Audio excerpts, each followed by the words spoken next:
آداب، میں ہوں وسعت اللہ خان، میرے ساتھ ہیں شاہ زیب جیلانی۔ بجٹ سے کچھ ہفتے پہلے آئین میں 28ویں ترمیم کی چیمیں گوئیاں شروع ہو گئی ہیں۔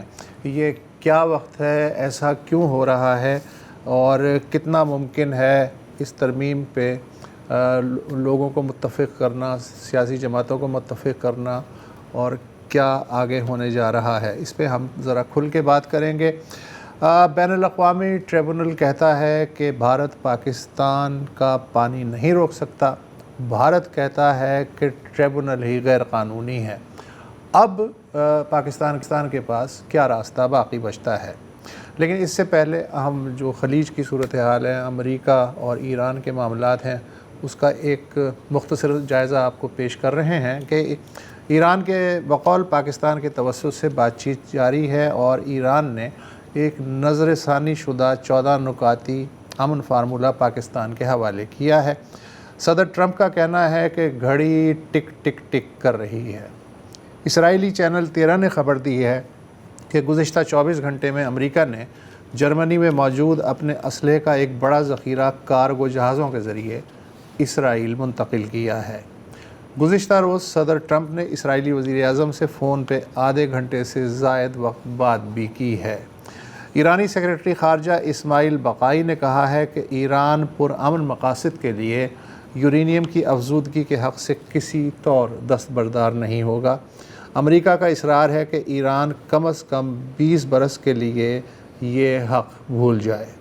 ایرانی ذرائع کا کہنا ہے کہ کسی جامع معاہدے کی صورت میں ایران 3 سے 5 برس کی مدت کے لیے یورینیم کی افزودگی روکنے پہ غور کر سکتا ہے، اور امریکہ نے بھی اشارہ دیا ہے کہ جوہری توانائی کا جو بین الاقوامی ادارہ ہے IAEA، اس کی مکمل سپرویژن میں محدود افزودگی کے امکان پہ بات ہو سکتی ہے۔ البتہ ایران کے منجمد اثاثوں میں سے امریکہ فی الحال محض ایک چوتھائی اثاثے بحال کرنے پہ آمادہ ہے۔ یہ اڑتی ہوئی خبریں ہیں، ہم ان کو اس طرح سے کنفرم نہیں کر سکتے۔ البتہ یہ کنفرم کر سکتے ہیں کہ روسی وزیر خارجہ سرگئی لاوروف، انہوں نے کھل کے کہا ہے کہ ایران کو کسی بھی اور ملک کی طرح پرامن مقاصد کے لیے یورینیم افزودہ کرنے کا حق ہے۔ ایرانی وزیر خارجہ عباس عراقچی اور سعودی وزیر خارجہ فیصل بن فرحان نے آج ایک بار پھر فون پہ بات کی ہے۔ متحدہ عرب امارات کے جوہری توانائی پلانٹ پہ گزشتہ روز کے حملے کی مذمت جاری ہے۔ ایران نے شمالی عراق میں ایران مخالف کرد ٹھکانوں پہ حملہ کیا ہے۔ ایران کہتا ہے کہ اس نے ملک میں امریکی اسرائیلی اسلحے کی کھیپ کے داخلے کی کوشش ناکام بنا دی ہے۔ اخبار نیو یارک ٹائمز کی رپورٹ ہے کہ اسرائیل نے مغربی عراق کے صحرا میں گزشتہ برس ایک نہیں بلکہ 2 خفیہ اڈے قائم کیے تھے۔ امریکیوں کو یہ بات اچھے سے معلوم تھی، لیکن انہوں نے عراقی حکومت کو اس بارے میں کبھی باضابطہ طور پہ آگاہ نہیں کیا۔ تو ایک تو وہ سب آپ نے بتایا کہ خطے میں ظاہر جو ڈیولپمنٹس ہیں اس سے ہم افیکٹڈ ہیں، اور روز ہم دیکھ رہے ہوتے ہیں کہ آج ٹرمپ صاحب نے کیا کہا ہے، حالات کس طرف جا رہے ہیں۔ لیکن ملک کے اندر بھی جو ہے کچھ ڈیولپمنٹس ہیں جو کنسرن کا سبب بن رہی ہیں۔ آپ نے کہا 28 ترمیم کی، کیا آپ نے کہا؟ چیمیں گوئیاں۔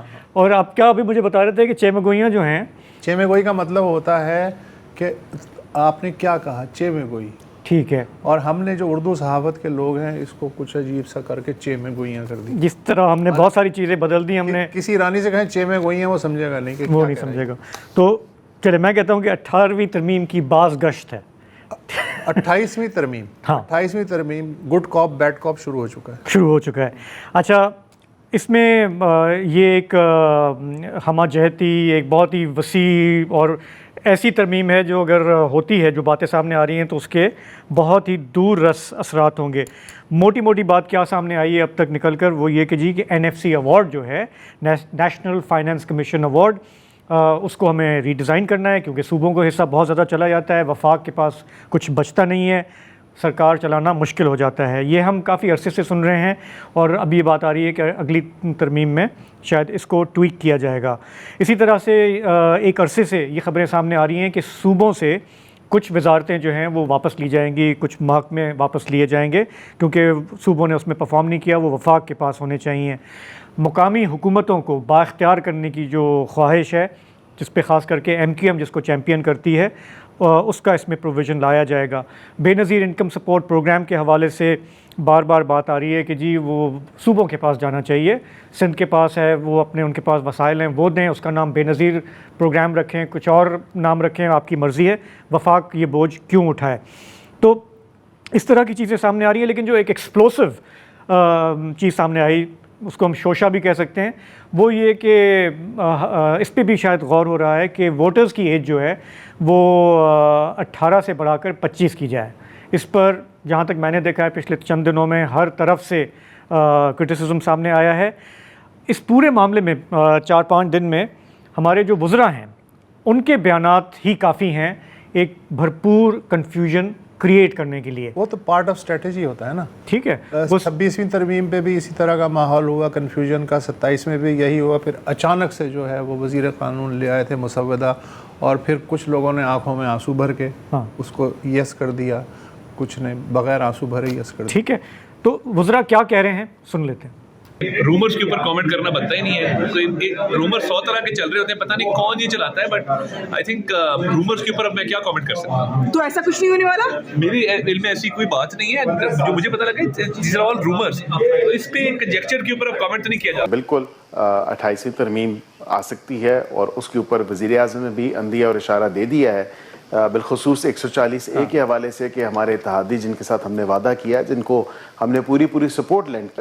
NFC ایوارڈ بھی ہے, اس کے علاوہ 2-4 اور پبلک انٹرسٹ کے ایشوز ہیں جن پہ بات ہونی ہے. میرے خیال میں تو ابھی تک کوئی ایسے آثار مجھے نظر نہیں آ رہے. اور دیکھیے آئینی ترمیم جب بھی آئے گی, پہلے جو ہمارے حلیف ہیں پارلیمنٹ میں ان سے مشاورت ہوگی. تو وہی بات کہ حالیہ ہفتوں میں دنوں میں وزراء جو ہے کوئی کچھ کہہ رہا ہے, کوئی کچھ کہہ رہا ہے. اچھا, سب سے اچھی بات ہے ہمارے ٹی وی چینلوں کو ایک موضوع مل جاتا ہے, ہم اسے پیٹتے رہتے ہیں. عام عوام جو ہے وہ کس حد تک کنسرنڈ ہے. ہمیں کالز بھی آئیں اس دن فرائیڈے کو بھی, کچھ لوگ دلچسپی رکھتے ہیں, تو ہم نے سوچا کہ تھوڑا اس کو ایکسپلور کر لیتے ہیں. جب ترمیم آئے گی تو سب کو پتہ لگ ہی جائے گا. 25 سال والی جو کہانی ہے نا, یہ بڑی انٹرسٹنگ ہوگی. مثلا ہو سکتا ہے کہ پولیٹیکل پوائنٹ آف ویو سے NFC سب سے اہم ہو, وزارتیں کون سی رہنی چاہیے مرکز کے پاس, کون سی نہیں رہنی چاہیے, وہ اہم ہو. لیکن اس میں مسئلہ بہت ہے. 25 سال کی عمر ہے. آپ کو یاد ہوگا 2002 میں ووٹر کی عمر تھی 21 سال, پھر مشرف صاحب نے اس کو 18 سال کر دیا. اس وقت بھی کوئی وجہ ہوگی. اچھا, اب یہ ہے کہ فرض کریں کہ یہ ہو جاتا ہے, ہمیں نہیں معلوم, ابھی چے میں کوئی ہو رہی ہے, فرض کریں ہو جاتا ہے کہ 25. رانا ثناء اللہ کی دلیل بڑی زبردست ہے کہ جی منیمم جو ایج ہے امیدوار کے لیے وہ ہے 25 سال.